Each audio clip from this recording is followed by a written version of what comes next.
D'un lieu repère à l'autre. Sur Radio Anthropocène. Sommeiller, songer. La prudence, faire une pause. Fantasmer, se reposer, imaginer. L'attention. Aspirer, trouver répit. Se détendre. Un lieu refuge. Un chez-soi.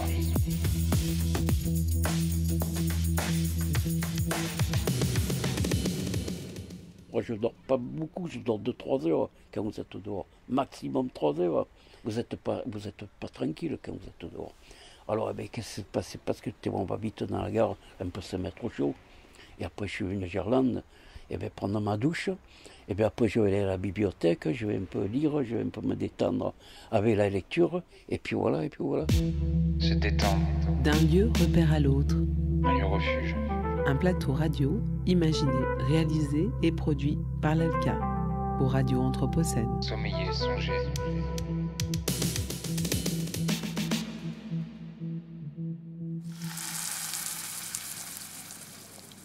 Dans l'épisode 1, enregistré en mai dernier, nous nous demandions si l'hospitalité est la relation et le soin qu'entretiennent deux personnes l'une envers l'autre, selon une définition de Michel Agier.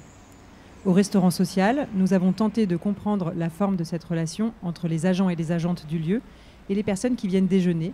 C'est sur le parvis du lieu que nous avions échangé avec eux. Ce deuxième épisode est enregistré à la bibliothèque de la Part-Dieu, en public, ce mercredi 8 novembre 2023. Aujourd'hui, pendant la semaine de l'hospitalité, nous nous demandons si l'hospitalité, justement, peut être entrevue comme la possibilité de confiance en un lieu. Alors même que les habitants du squat Pyramide à Gerland se sont fait expulser quelques jours avant la trêve hivernale et que l'école Pain-Levé, non loin d'ici, est occupée depuis hier par des familles à la rue. Dans la flopée des mots qui entourent notre recherche, le repos, le répit, le refuge, le rêve, la pause, l'évasion, le sommeil, il en est un ou deux plutôt, homonymes, que nous choyons, repères. Le premier s'écrit R-E-P-E-R-E, le second R-E-P-A-I-R-E. Avoir confiance en un lieu, c'est, nous semble-t-il, d'abord pouvoir se repérer, avec un E, dans la ville. Mais aussi se protéger, en se mettant à l'abri dans un repère, A-I-R-E. Repère, A-I-R-E, vient du latin rapatriare, qui signifie rentrer chez soi. Et nous l'utilisons dans le sens de refuge, du lieu que l'on connaît et dans lequel on se reconnaît parmi les autres.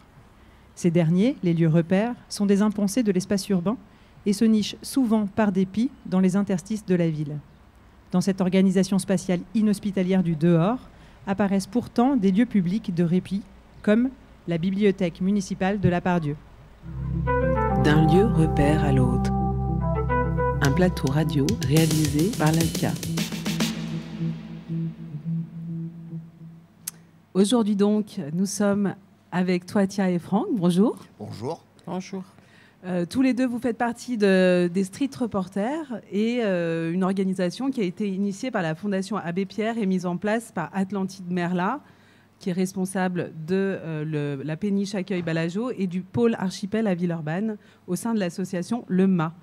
Alors aujourd'hui, nous allons un peu tourner autour de la bibliothèque pour celles et ceux d'entre vous qui viennent souvent. Et puis ensuite, nous voudrions voir quels sont les autres lieux d'hospitalité où vous vous sentez bien, où vous pouvez trouver du repos, du répit.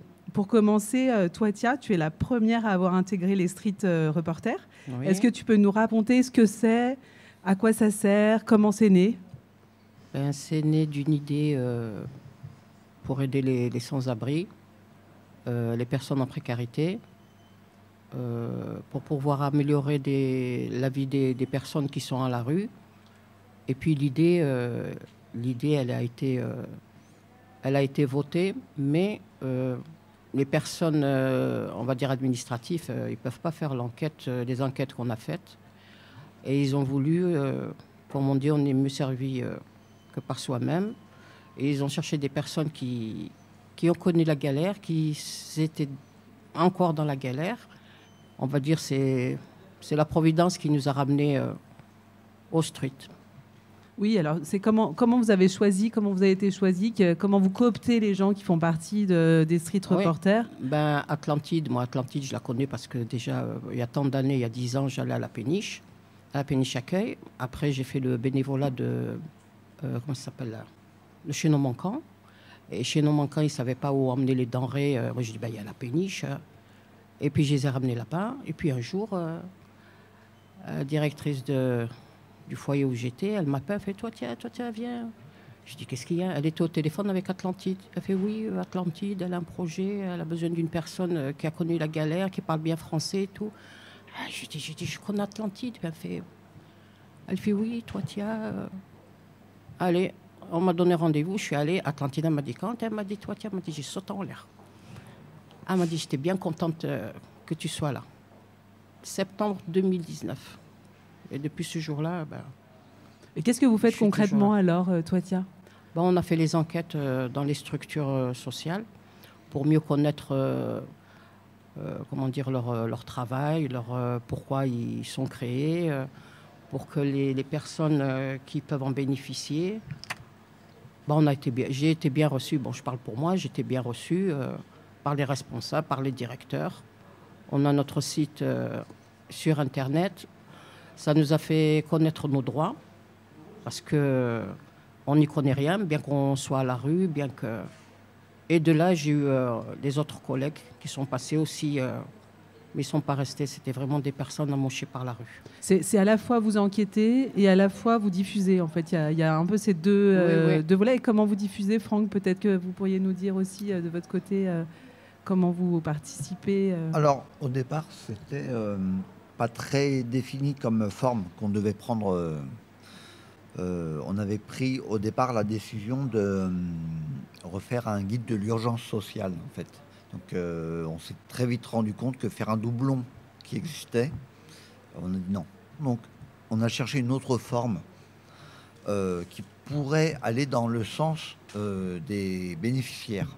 Au départ, on voulait une forme multimédia. Mais le côté multimédia, en fait, sur Internet, c'est pas la première des démarches des gens qui sont en précarité. Je veux dire, les personnes qui se servent d'Internet, c'est pour le divertissement, on va le dire. Donc, peut-être pour des renseignements administratifs, mais on s'était rendu compte qu'il y avait un point de blocage qui arrivait à ce moment-là. Donc, on a émis l'idée en fait de faire des podcasts audio des structures. On a trouvé ça intelligent d'aller voir les structures en leur demandant elles-mêmes de se présenter, puisqu'en fait il existe aussi bien du vrai, du faux, du biaisé dans les informations qui sont dans le carnet. Donc une forme de remise à jour. Voilà. Et comment vous choisissez les structures? Est-ce que vous faites toutes celles qui sont dans le guide de l'urgence sociale, ou est-ce que c'est du bouche à oreille, ou est-ce que c'est les structures que vous connaissez? On a fait les plus pertinentes, les plus sollicitées. Parce que c'est vrai que sur Lyon, et uniquement sur la région, il y en a, je ne sais pas, je ne connais pas le nombre, mais il y en a suffisamment. Donc on a été obligé de faire un pré-tri. Donc on a commencé à sonder les personnes qui elles-mêmes démarchaient les structures, et on s'était rendu compte que il y avait un groupe de 10 structures qui étaient fréquemment démarchées. Donc c'est parti de là. Et est-ce que vous avez des découvertes? Parfois, vous avez été surpris vous-même par des structures que vous ne connaissiez pas ou peu Ça a surtout aussi éclairé, précisé les choses. Parce qu'il y a beaucoup de personnes en précarité qui s'imaginaient, on arrive dans un lieu, on peut prendre un café, une douche. C'est pas tout à fait comme ça que ça fonctionne dans certaines structures, malheureusement. Donc, ou des fois, des services qui n'existent pas, il n'y a pas de service courrier, il n'y a pas de domiciliation. Alors, les personnes, elles ont été malheureusement mal aiguillées. Donc, ce jeu-là, il y a beaucoup de personnes qui étaient renvoyées dans d'autres services, d'autres structures. Et à ce jeu-là, on joue au jeu de l'usure. Donc, pour certains, ils ont quitté le circuit, malheureusement. Donc, ça sert aussi à ça, les podcasts, c'est de préciser les services rendus. Et avec la Fondation Abbé Pierre, justement, quel dialogue vous avez? Est-ce que vous avez un dialogue régulier, ou vous les alertez? Comment ça se passe finalement aussi dans le quotidien, ce rôle de street reporter? Vous êtes dans une observation, on va dire, quotidienne, finalement, de la rue, de l'espace public? Alors, c'est des démarches assez personnelles. En fait, je prends, admettons, mon expérience. Dernièrement, je suis passé à Place Guichard. Donc, je me suis rendu compte que il y avait une école qui était occupée par des enfants. Donc, là, j'ai démarché, enfin, j'en ai signalé la présence auprès de la Fondation.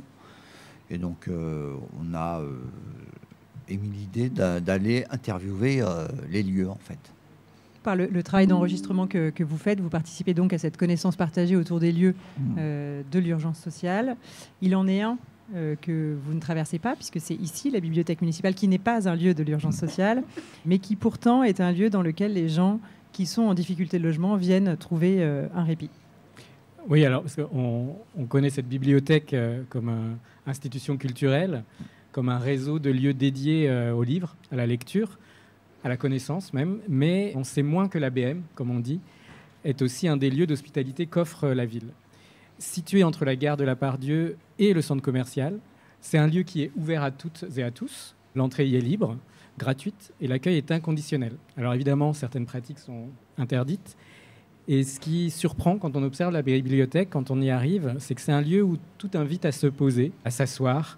Les chaises sont colorées, confortables, la lumière n'est pas trop forte, il y fait bon, doux en été, chaud en hiver. C'est à la fois un lieu très ouvert et conçu autour de petits lieux cocons, comme un savant mélange qui permet aussi peut-être de se sentir en sécurité.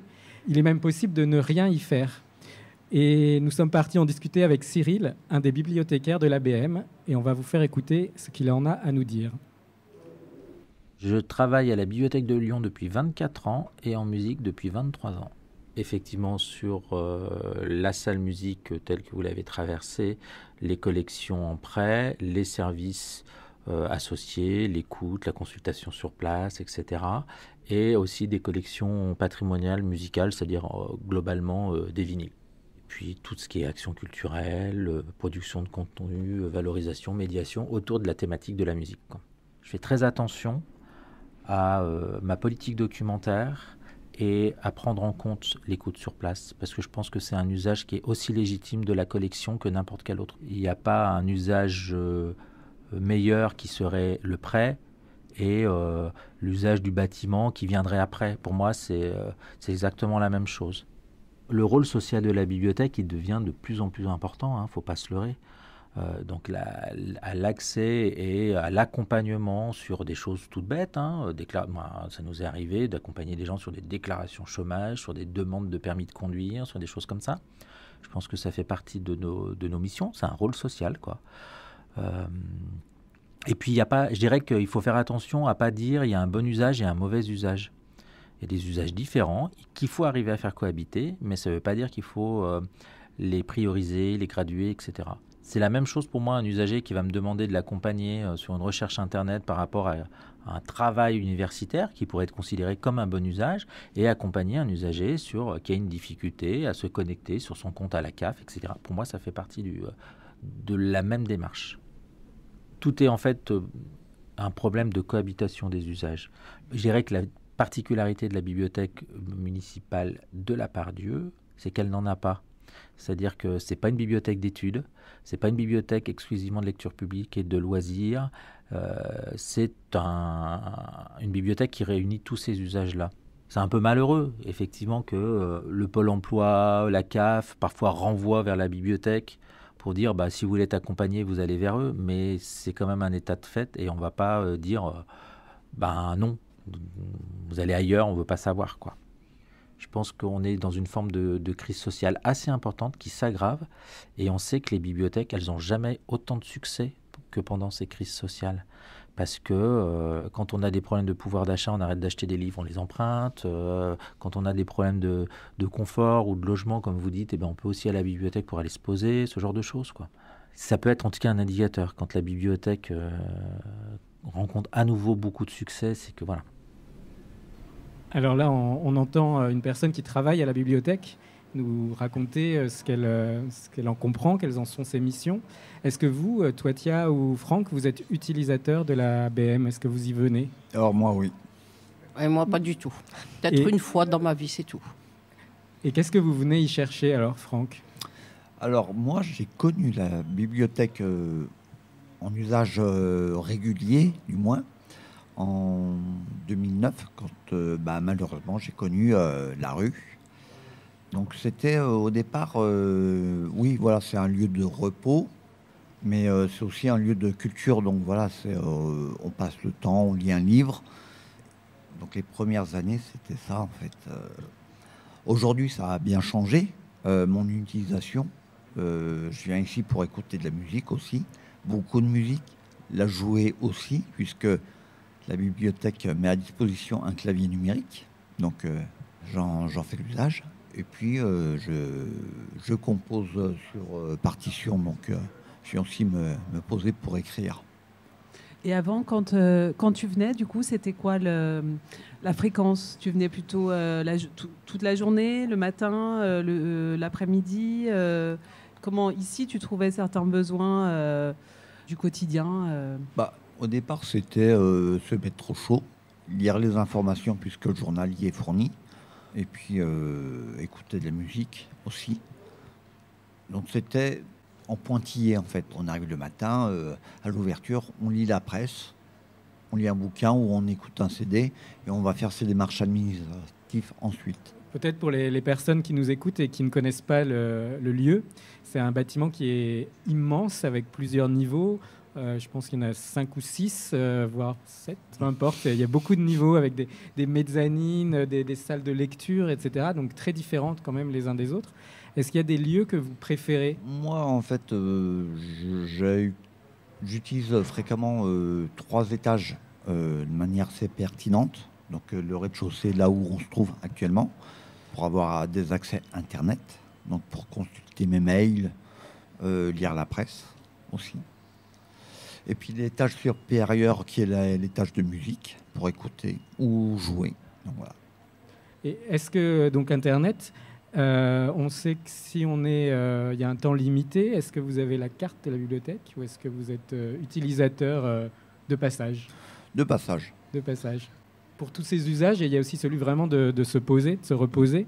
Est-ce que il y a des endroits qui sont plus propices à ce temps de pause? La partie centrale du rez-de-chaussée est bien. Moi, j'aime bien. Qu'est-ce qu'elle a de confortable ou de... Au final, c'est un nœud. On va dire c'est un point de rencontre central. Le rez-de-chaussée, on arrive majoritairement tous par là, il me semble. Puis c'est là où se trouve la presse. Donc en général, quand on arrive, on jette juste un œil comme ça à la presse, savoir ce que ça dit. Et puis ensuite, on va qu'à ses occupations, on va consulter ses mails ou autres. Et quel est l'usage le plus fou qu'on pourrait y faire? Il y a une salle MAO là, à l'étage au-dessus. MAO, c'est pour les... Alors, c'est la musique assistée par ordinateur. Donc, j'y ai branché même une de mes guitares pour essayer. Mais donc, voilà. Donc, c'est une bibliothèque qui est bien, puisqu'elle est relativement avancée en multimédia, en fait. D'accord. Et c'est possible aussi parce que moi, ça m'arrive assez souvent après le repas de m'assoupir. Est-ce que c'est possible d'y dormir? Alors, malheureusement, il me semble que non. Enfin, moi, ça m'est arrivé de me faire réveiller par les agents, donc voilà. Okay. Je n'en veux pas, donc voilà, c'est la règle. Et toi, Tia, tu dis que tu ne viens pas dans ce lieu, mais qu'est-ce qui t'inspire maintenant que tu y es aujourd'hui, là, maintenant que tu as traversé? M'inspire rien du tout. Après, quand on finit, je me casse et puis c'est tout. Hein. Ah ouais? Qu'est-ce que je viens faire? Les canapés, ils t'invitent pas? Non, pas du tout. Non, pas du tout? Non. Je suis venue une fois avec une copine, elle me dit viens. Je dis qu'est-ce que tu vas faire là-bas? Elle me dit je vais rendre des livres. Je t'attends dehors. Non, tu rentres. Je rentre, je dis mon Dieu, comment ils peuvent rester? Mais j'étouffe moi ici, non. Qu'est-ce que tu trouves étouffant ici? Je sais pas, venir ici pour lire, moi je pourrais pas. Trop de monde, pas assez de monde? Ça me plaît pas. Je préfère rester sur un trottoir avec un petit café dans ma main, prendre l'air, aller là-bas à Bellecour, là devant les toilettes, là c'est gratuit, c'est propre, on n'a pas besoin de courir à droite à gauche. Là, s'il y a un magazine, je prends un magazine. Mais il y a autre chose, faut penser où dormir, faut penser quoi manger. Je vais pas venir m'installer ici à lire des bouquins, puis le soir, oh mon Dieu, je vais dormir où? J'ai perdu une journée. Non. Si vraiment une personne qui est bien, qui a du temps, ouais, on vient ici pour... mais j'ai pas besoin de venir ici pour lire un livre. Hein. Moi, ce que j'entends, c'est que donc, la journée, elle est bien occupée à la recherche de... À la recherche de où dormir ou tout ce qu'on a besoin, quoi. Parce qu'une fois que la nuit elle tombe, c'est fini. Hein. Alors peut-être avant de te poser des questions sur la rue même et la question du trottoir, on va écouter Alves, Elassine et Ibrahim.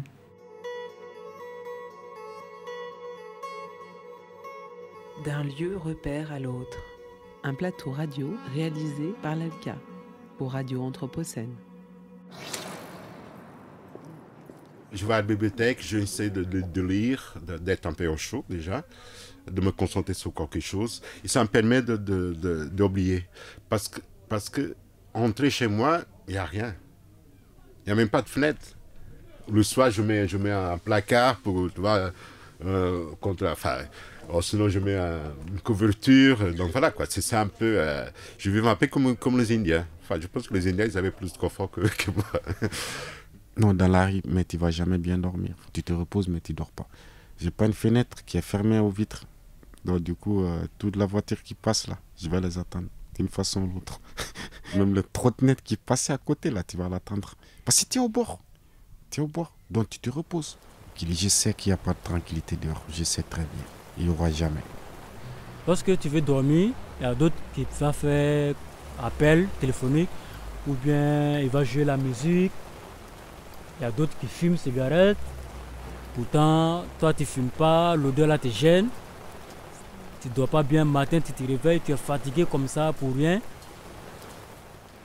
Pour revenir à ce que tu disais, de quoi on se protège en fait ? Comment on organise un emploi du temps quand on vit dehors ? Comment ça se passe ? On ne prévoit rien, on vit au jour le jour. On ne sait pas... aujourd'hui, on est là, puis demain, on ne sait pas. Hein. Est-ce que tu te souviens, peut-être on fait un bond en arrière, tu arrives à Lyon en 2013, c'est ça ? Oui. Tu as une première nuit dans la rue. Comment est-ce que tu te souviens de cette nuit-là d'ailleurs ? Ce n'est pas une nuit. Hein. On est assis, on attend, on est caché, puis on attend le matin. Quels sont les éléments qui font... Parce que tu dis on ne dort pas, on reste assis, on reste caché. Qu'est-ce qui est une agression ? Une agression, déjà, on est une femme. Et s'il y en a un qui... il se dit une femme toute seule. En général, ils sont bourrés, ils sont ivres, ils sont... Est-ce qu'il y a autre chose ? La question du bruit, la question, on l'a entendu dans le petit montage sonore qu'on a écouté avant. On peut être aussi gêné par les bruits, par les odeurs, d'une cigarette qu'on ne fume pas. Le bruit, c'est bien. Ça met en sécurité ? Le bruit, c'est bien. Le silence, ça fait peur, le silence. Si jamais il y a quelque chose, on crie, il n'y a personne qui viendra. Mais le bruit, c'est bien. D'accord. Et puis, ça nous empêche de dormir aussi. Est-ce qu'il y a quand même des endroits que tu choisissais de préférence dans ces nuits-là ? Est-ce que tu te dis c'est plus en sécurité d'être place Bellecour ou d'être, je ne sais pas, à la Part-Dieu ? Quels sont les quartiers qu'on choisit et comment on les choisit ? On ne choisit pas, on regarde l'endroit. On sait que c'est un endroit qui ne sera pas fréquenté. Il faut essayer de rentrer avant qu'il fasse vraiment nuit. Et puis on ne bouge pas jusqu'au matin. Est-ce que tu es resté la nuit toujours dans le même endroit ou est-ce que tu as essayé de changer d'endroit ? Non. On ne reste pas au même endroit, non. Parce qu'à force de rester au même endroit, on se fait remarquer. Donc l'idée, c'est aussi d'être discret. Oui. Une fois, je me rappelle, il était 11h du soir, là, je tournais, et il pleuvait, il n'y avait personne. Puis un jeune qui dit « Ah, qu'est-ce que tu fais là ? Il n'y a personne là. » Je dis « Je rentre chez moi. » « Maintenant, tu rentres chez toi ?» Je dis « Bah oui, je rentre chez moi. » Il me dit « Attends, je te donne un joint. » Je dis « Mais tu me vois fumer, je n'ai pas besoin de joint. » Non, c'est pas normal. Il n'y a personne dehors, tu es dehors. Je te dis, je rentre chez moi. Et j'ai flippé. Après, il me dit, c'est pas normal que tu es dehors là. Je dis, dans ma tête, casse-toi, laisse-moi tranquille. Après, je suis partie. C'est vraiment ces longs moments d'attente qui durent longtemps. Comment on meuble ce temps ? Il ne se passe rien, on attend, c'est tout. Hein. On patiente. Hein. Il y a quelque chose qui, justement, pour surmonter cette patience. Ouais, j'ai vu pire que ça. Ça, c'est que du bonheur. Et Franck, toi ? Comment tu te protèges ? Est-ce que tu as des stratégies ? Est-ce que tu as des lieux repères, AI ou repères ERE, comme on disait ? Moi, quand j'étais donc dehors, j'avais planté la tente. Donc, et j'avais très vite cerné le problème de la ville, en fait. Donc, ville, je l'avais définie comme danger. Donc, j'avais mis la tente à l'extérieur de la ville en me disant, tant pis, je me déplacerai tous les jours, peu importe la distance, mais je me mets un minimum en sécurité. Donc j'étais aux portes de la ville de Lyon, à Tassin, en lisière de forêt en fait. Je m'étais installé à l'abri des regards en fait. Et il y avait d'autres gens avec toi qui avaient cette manière-là aussi d'entrevoir. Plus tard, j'ai su que ça se faisait. Mais c'est vrai que moi, j'avais eu cette pratique, en ayant vu en journée ou le soir ce qui se passait. Je me suis dit non, une nuit à la rue, je vais finir à l'hôpital. C'est même pas la peine. Comment tu as trouvé ce lieu en lisière de forêt? Est-ce que tu as marché longtemps? Est-ce que tu en as fait plusieurs? On t'a entendu parler du lieu? Comment tu as découvert cet endroit? Alors, moi, je connais quelque peu la région, puisque ça fait depuis que j'y suis né dans cette région. Donc, je me promène beaucoup, je marche beaucoup. Enfin, je marchais beaucoup. Donc, connaissant quand même un minimum certains endroits de passage, je jetais des coups d'œil à droite à gauche. Donc, je voyais qu'il y avait un bout de forêt à droite quand j'étais en bus. Donc, jusqu'au jour où je me suis dit, allez, il faut mettre la tente. Il n'y a plus le choix. Et j'ai dû mettre la tente sur les coups de 20 heures le soir. Il faisait nuit. Et même à 20 heures, j'étais même pas sûr que ce soit le lieu définitif. En fait, je l'ai même mis dans la nuit, à moitié éclairé, donc en sachant pas vraiment où je m'étais mis.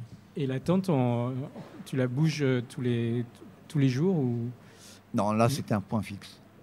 Donc, combien de temps, point fixe, à peu près alors là, ça a duré, heureusement, 5 mois.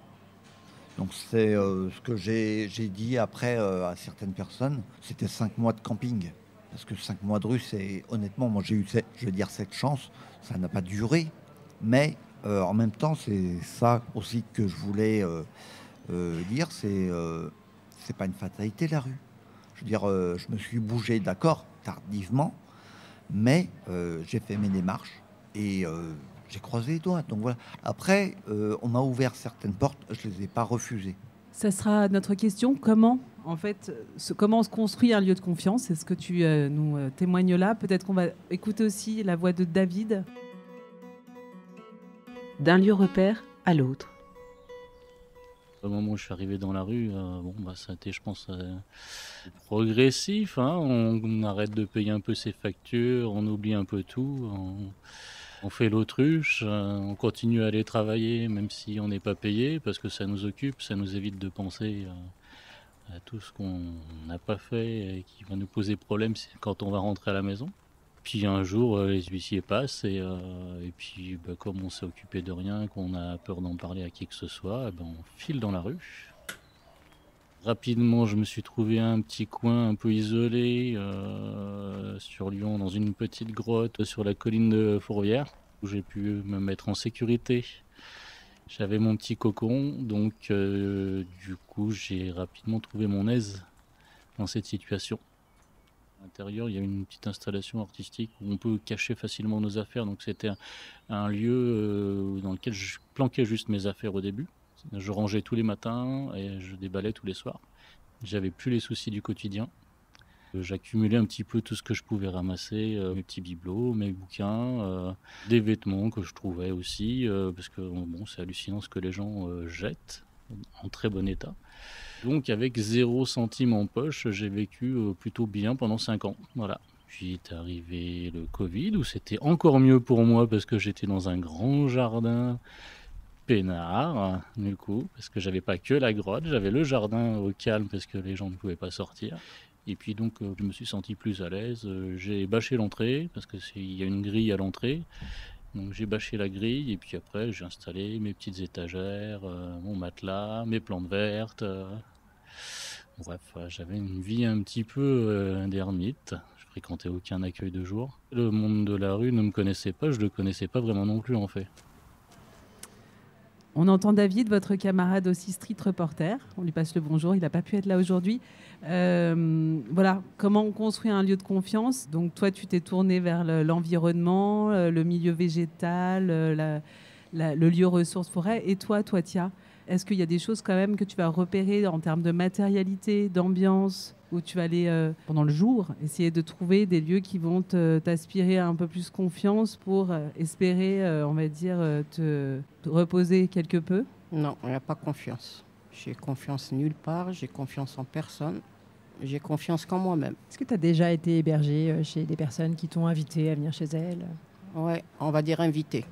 Alors les bonnes femmes, oh tu me gardes des enfants, elle part, elle ferme la clé. Interdit de prendre la douche, prenez la douche en cachette. Interdit de tirer la chasse d'eau.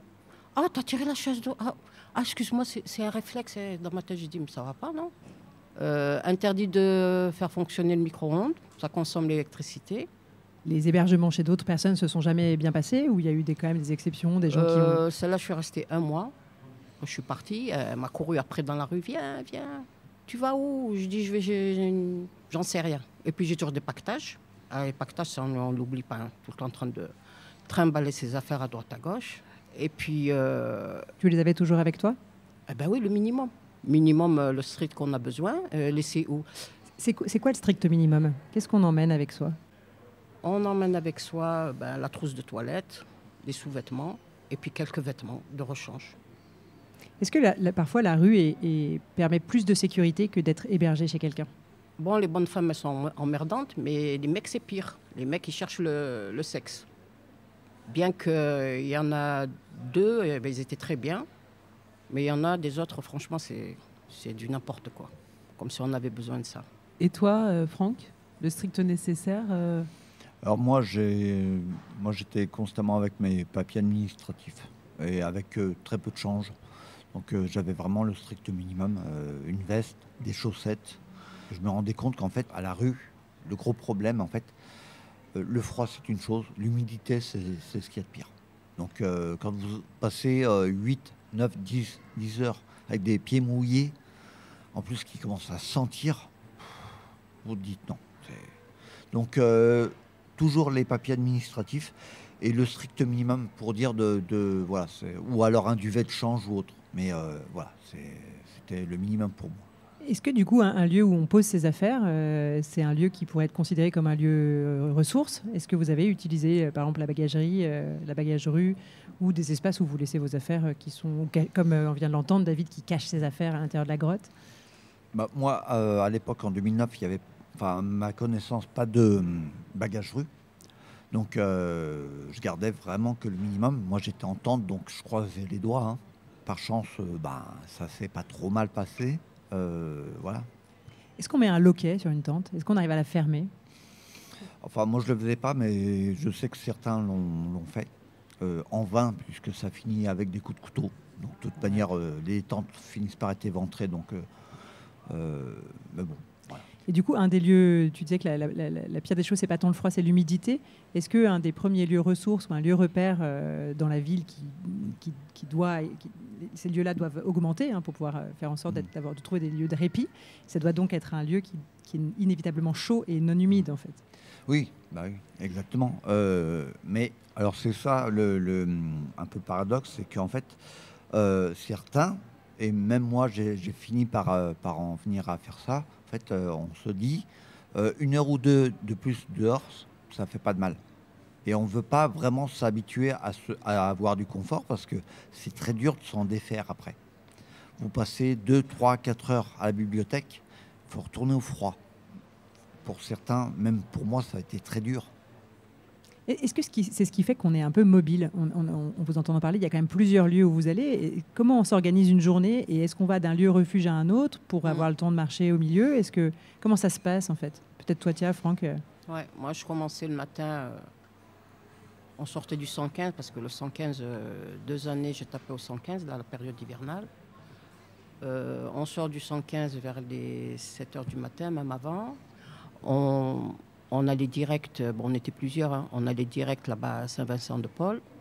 Prenait petit déjeuner, on restait jusqu'à 11h30. Là. Des fois, si on a 2 €, on mange, sinon on part. Et de là, on va à la Pardieu, là, à l'entraide à l'assaut. On passe toute l'après-midi. Le jour où il y a les amis de la rue qui ouvrent là, le lundi à Villeurbanne, le lundi, le mercredi, le vendredi, on va passer l'après-midi là-bas. Il y a du café, il fait chaud, on est bien. Et on retourne le matin là-bas. C'est au Vieux-Lyon. Ouais. Et la plupart du temps, en hiver, c'est le 115, bien qu'on n'a pas toujours eu une place. Et la deuxième année, ils nous connaissent, là, ils nous donnent une place pour dormir. Tu as aussi fait appel au 115, Franck? Alors moi, non, justement. J'ai jamais voulu, puisque c'est vrai que ça n'avait pas de très bonne réputation. Donc au final, moi, j'étais en tente, puis je m'en passais. Donc voilà. Et du coup, les lieux, alors on a entendu là où tu allais, toi, quels sont les lieux où tu te rends dans une journée pendant ce temps où tu as habité dans ta tente? Alors, à l'époque, c'était majoritairement le matin, j'allais au Pôle emploi, relever les annonces, quand il y avait encore les annonces qui étaient publiées hors Internet. Et donc, ensuite, j'allais boire un café, déjeuner avant midi dans une association où a Étienne Richerand, qui était le point accueil. Ensuite, on essayait de trouver quelque chose à faire de sa journée. Une fois qu'on a relevé des annonces ou déjeuner, c'est où on trouve une deuxième structure qui accueille, donc en point de jour.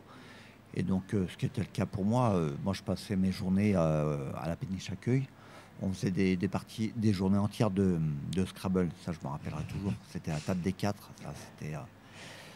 Est-ce qu'on arrive à se sentir chez soi dans certains de ces lieux? En tout cas, on prend des habitudes. Mais chez soi, ah non, moi j'y crois pas. Moi je pourrais dire, je me sens bien rien qu'avec les personnes qui sont comme moi, qui ont vécu la même situation. On est bien. On discute, on prend le café, on se voit dehors, mais on est bien. Ce qu'on entend aussi, c'est le côté d'aller dans les lieux d'accueil, dans les lieux ouverts, les cafés, mais ça, c'est ouvert du lundi au vendredi. Oui. Il y en a peu le week-end, voire quasiment pas. Donc, qu'est-ce qui se passe le week-end? À l'époque, en tout cas, puisque en 2009, la rue a bien changé d'aujourd'hui. Même quand on regarde début 2000, 2009, 2023, c'est 3 périodes complètement différentes au niveau social. Et c'est quoi qui change alors? Il y a, à l'heure d'aujourd'hui, je parle pour 2023, beaucoup plus de structures ouvertes qui ont pris la mesure de certaines demandes, en tout cas. Vous tombez à la rue en 2000, c'est pas la même rue qu'en 2009 quand j'y suis allé. Et c'était en 2009, ça a été une zone de transition. Je m'en suis rendu compte après. Pourquoi 2009? Il y a eu un événement particulier? Alors, moi, je me suis retrouvé, c'était la première fois où je me retrouvais au RSA. Et ça a été le basculement RSA. Et donc, ça a été un problème, justement. Donc, on ne savait pas trop comment ça allait fonctionner avec ce pointage de 3 mois. Puis, au final, la transition s'est bien faite. Mais à partir de là, quand vous arrivez au Pôle emploi, le matin, moi, je relevais 3-4 annonces. Je prenais le téléphone qui était à disposition. C'était le combiné téléphonique accroché au mur. 3-4 numéros, ça répond pas. Et la journée est passée. Aujourd'hui, c'est tout par mail. Je ne vais pas vous mentir, sur les 4 ou 5 mails des démarches que j'ai faites, aucune réponse. À la limite, un refus, c'est même plus poli qu'une non-réponse. Tout à fait. Les institutions se vantent, entre guillemets, de la dématérialisation, mais que cette dématérialisation, elle coupe aussi le lien, elle coupe la relation à l'autre, même si c'est pour une simple demande et même d'entendre un non. Parce que d'entendre ce non, c'est aussi quand même quelque chose de nécessaire. Et ça devient de plus en plus grave. Malheureusement. Lui, il allait à Pôle emploi. Moi, on m'appelle. Toi, tiens, tu fais quoi? Je visite Lyon. Ah, ils éclatent de rire. Alors, je visite Lyon. Et c'est vrai, je connais très bien Lyon. Et l'hiver, je suis d'un terminus à un autre du bus. Parce qu'il fait chaud dans le bus, ou bien le tram. Le métro, non. Le métro, c'est sombre. On arrive tout de suite. Mais le bus, c'est bien. Tu te souviens, juste avant de passer à la suite, tu te souviens d'une ligne en particulier? Toutes les lignes, je les connais. Et je prends les lignes les plus longues pour rester le plus longtemps dans le bus. Et puis, il fait chaud. Je suis allée même à, comment ça s'appelle, à Francheville. Je ne connaissais même pas. Tu dis que tu connais très bien Lyon. Ouais.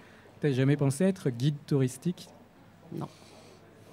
Parce que c'est une connaissance quand même de la ville que vous avez tous les deux. Je ne rentre pas dans les détails. Je ne pense pas qu'ils me prendraient. En tout cas, ça fait écho un peu à ce qu'on raconte, c'est-à-dire aussi qu'est-ce qu'un lieu repère. C'est peut-être aussi ces espaces-là du show, du bus ou de la bibliothèque. Et est-ce que vous pourriez nous dire pour finir un peu cette émission, quelle serait votre définition, vous du mot repère, un lieu repère? Un point de chute qui serait pertinent dans la journée. Ce serait la tente, pour moi, pour mon cas.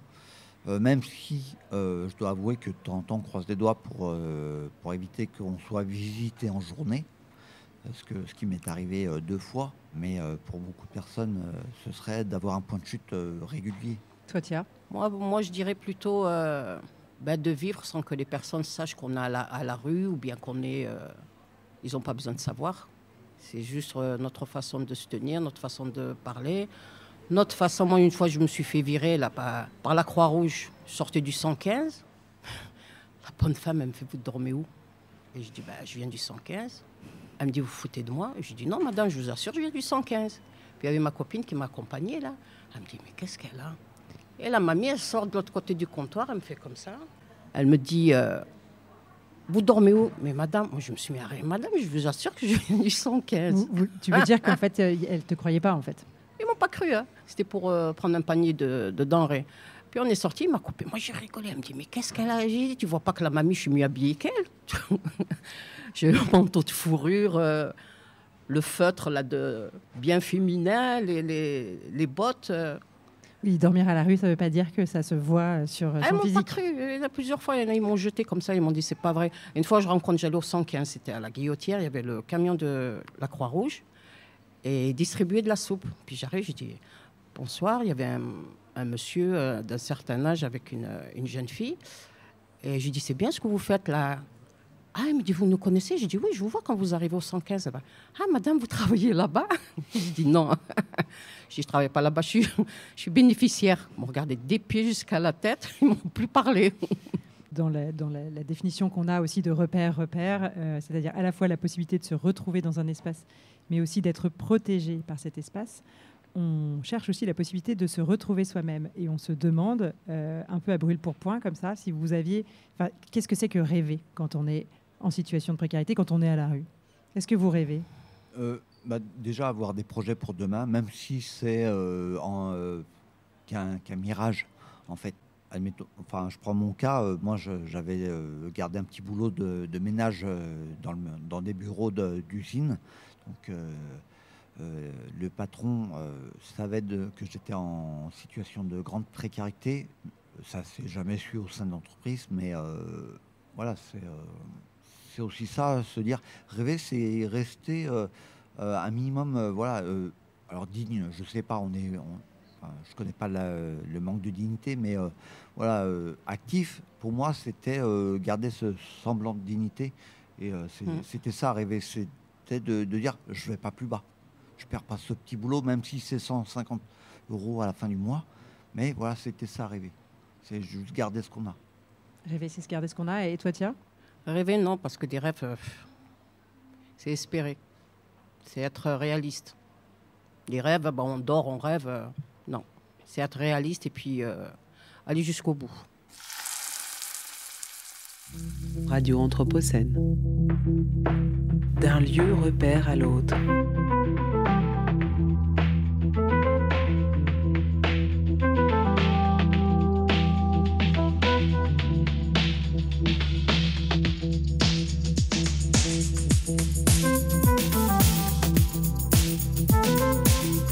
Merci à tous d'être venus ici. Nous étions donc pour cet épisode à la bibliothèque municipale dite la BM de la Pardieu et l'ALCA, Laboratoire de recherche et création sur la ville et l'habité, vous donne rendez-vous prochainement pour un autre épisode afin de poursuivre nos réflexions sur l'hospitalité des villes par le prisme des précarités et ainsi questionner les lieux qui permettent de se retrouver soi-même, voire de rêver.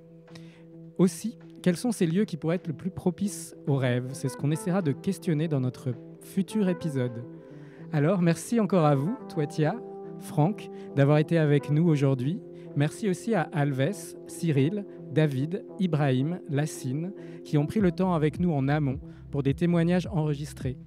Ce plateau radio a été conçu par l'ALCA, animé par Corentine Baudran, Julie Bernard, Florent Othello, Yael Epstein, Roxane Lapierre et Marina Choliac.